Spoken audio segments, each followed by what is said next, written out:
this conflict. So what could be Norway's interest then in all of this? What is Norway's interest? To arrest Dr. Chao? How is Dr. Chao a stumbling block to what you have said in terms of all of these economic interests, to protect these economic interests? How is Dr. Chao a stumbling block to that? How is Ambazonian quest for freedom a stumbling block to that? As you've quoted, as you wrote in your interview, will they do this? Okay. Yeah, Lucas, let me broaden out just for a second, and not just talk about Norway, but talk about Scandinavia. Talk about Finland, Sweden, and Norway. We often hear about the Scandinavians praising themselves about their respect for human rights, their respect for democracy, and all of that. But when you actually look at their record, it's rather poor, and if I may, it's also rather racist. So, for example, as you said in your introduction, I'm much more of a Middle East specialist, and I spend a lot of my time with the Kurds, not just the Kurds in Iraq, but also in Turkey and in Syria. Now, when the United States and NATO wanted Sweden and Finland to join NATO, the way NATO works is that it's a consensus organization.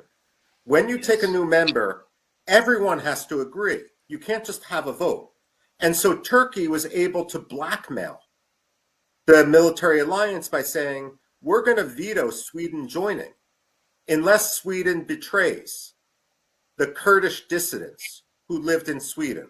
Stockholm has one of the largest populations of Kurdish dissidents and also Turkish dissidents, all the journalists that the police state in Turkey tried to arrest. And you know what? Sweden caved in and even sent some of the Kurdish leaders they arrested back to Turkey, where they would be tortured and perhaps they've even been killed. So Sweden, of course, is cynical. And now that brings us to Finland when it comes to the Biafrans. Now, the reason why the Finns cracked down and arrested the president in exile of Biafra was two reasons. First of all, because because Finland had a lot of dealings with Nigeria in terms of energy and other products. And for all of Finland's talk about human rights, what mattered only to the Finns was the money. I mean, what do they have to worry about Biafra? If Biafra doesn't yet exist, they can pretend it's not a problem. But in reality, by siding with the Nigerian government, they're actually encouraging the genocide in Biafra, because the government of Nigeria looks at the cynicism of Finland and concludes that they literally can get away with murder. So this brings us to the president of Ambazonia. And I'm afraid the same thing is going on with regard to Norway in terms of simply wanting to address the status quo. It's easy to pretend that he doesn't have popular support, even though he does. And as far as the Scandinavians are concerned, if all the journalists, if all the television cameras are in Gaza or in Ukraine, filming what's happening there, then they can pretend that the genocide isn't happening in Amazonia. Genocide only happens in the dark.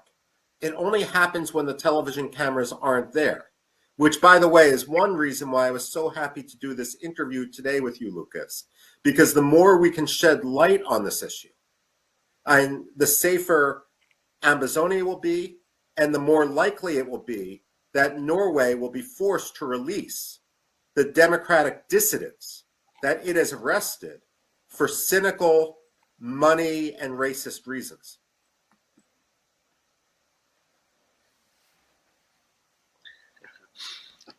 Only you. You know, Finland's got to be on the right side of history. Finland especially should live up to its status, its claim as being the freest country on earth. That's what Freedom House ranked it as. And right now they're endangering their status. I should note that this isn't just a Nigeria-Finland issue.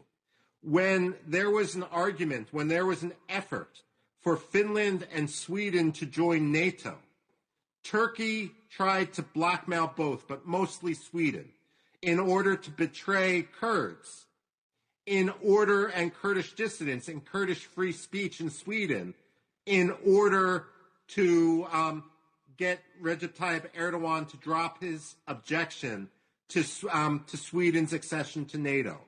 And in the end, Sweden betrayed its principles.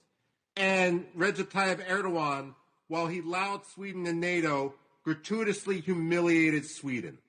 Finland should not allow itself to be gratuitously humiliated by a country that violates religious freedom, by a country that violates democracy, by a country that has been guilty of genocide.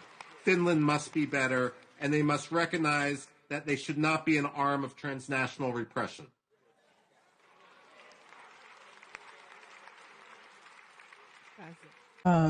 In fostering peace and security, and in these guys we always seek the support and collaboration of the European Union. Of course, with Finland, luckily the ambassador that presented her letters of credence is very well versed in the area of trade. So we will be seeking also to strengthen our trade relations. We will be looking for new areas of collaboration. Of course, as you know, Nigeria is seeking a diversification of the economy, migrating from the oil sector to areas of agriculture, agro-allied products and agro-processing, the digital economy, renewable energy.